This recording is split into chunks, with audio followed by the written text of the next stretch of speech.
I just got into digital media this semester. I wanted to learn how to edit videos since I'm already in photo. So it just, adds up together perfectly. What made me take dance was I really wanted to get out of my comfort zone and know what really the technicality of going into choreographing was. I get to create dances with all my friends, and I met a lot of friends in the class.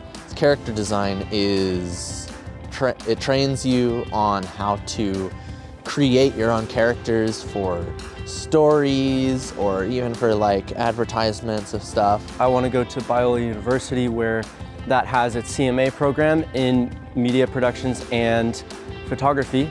So I'm really hoping that yearbook and media and photo, all of it together would help me make it into that program. In character design, even if you're not going into this, it's a creative outlet. You can take it if you just want to do art for fun. You could take it if you want to make your own story, but you don't know how to draw.